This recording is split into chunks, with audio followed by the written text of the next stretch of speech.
Well, this week is going to be a good example of what the rest couple of years are going to be like then. Basically. I mean, we have probably about 4 days off after I leave here today. And then we have about a week left of brush-ups, and then we start on June 2nd for 10 weeks. Prior to the first album being released and going huge, did the whole band realize the work ethic needed to pull this off? We knew that this album was probably going to be even more work than the past album, because it was like we had to kind of live up to the expectations that people were, you know, expecting for this album. Because it's like we did our first album, and that one held on strong for about 2 years. Or it's going on 2 years. It'll be 2 years in August. And it's like we spent almost a year and a half doing this album. I mean, no one really realizes it, but if you put every day back-to-back recording time, we probably spent about 3 months on this album, and that's it. But it was over a whole year and a half worth of time. I mean, we did like 6 or 7 weeks of just recording in Sweden. Then we did a couple of TV shows for the single and shot the video in one day. It was about a 28-hour shoot. And I mean, we just realized that there's going to be a lot more work involved, but actually there really hasn't been, because the album's kind of doing it for itself. And the hype and the music in general is kind of working for itself. It's true you have a built-in audience. There are people that are going to go out and get this because they have the first two Boys albums. Is there any goal to maybe expand that 30 million figure to maybe people, to an older audience, maybe to more males this time around? I think with this album especially, I think we're going to do that, because this album has got, have you heard the album yet? Yeah. I mean, it's not your typical, all right, just making sure. It's not, this album is really not like the first album, in a sense that like the first album is all love songs, you know, or like really happening party songs.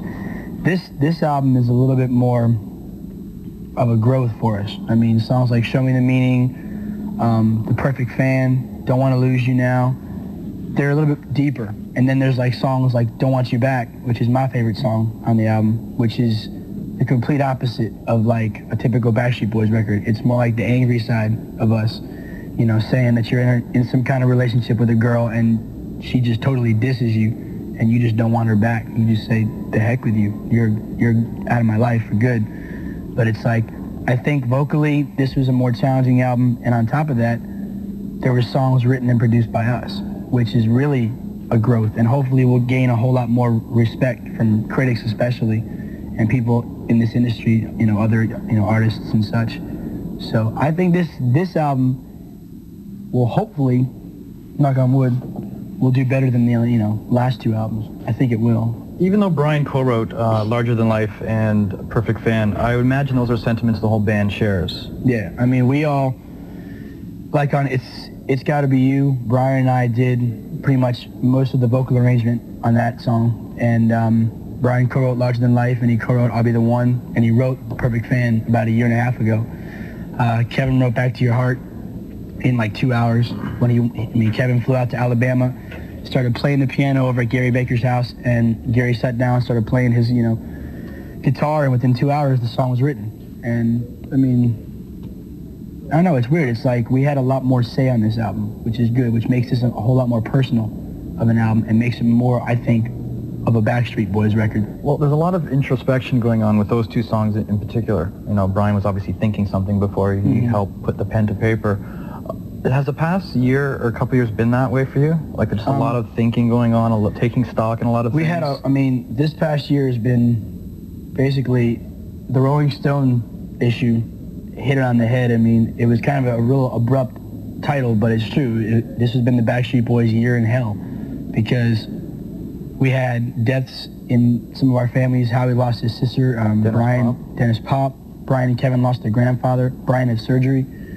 So it's like, this past year we had trouble with our record company, we had trouble with our management. Now we have new management, new album, a whole new outlook on everything. And we have a way better attitude now, a whole lot more positive. We're finally comfortable and we're happy. And we can go on stage and just sing and dance and just do our job and not have to worry about the business stuff going on behind us, because we have an incredible management team that is doing it for us.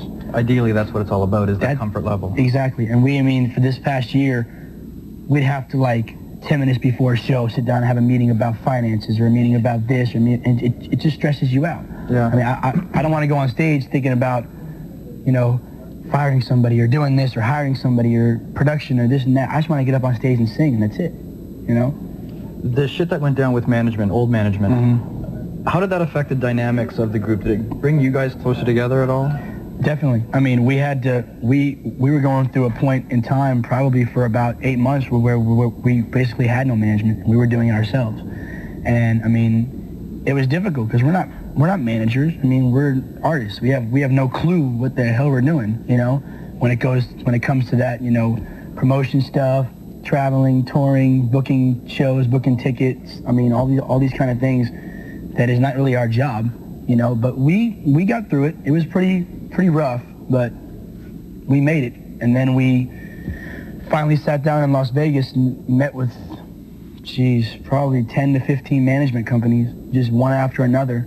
And the firm we just clicked. I mean, they were young guys, they were close to our age, and they just have that like fire and that drive to just want to help us.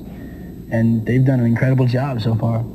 I'm not going to dwell on the litigation stuff involved with Louis Pearlman or anything like that. There was a lot of money the boys didn't see, which was rightfully theirs. Right. It's a given. This is all part of the business that fans aren't aware of.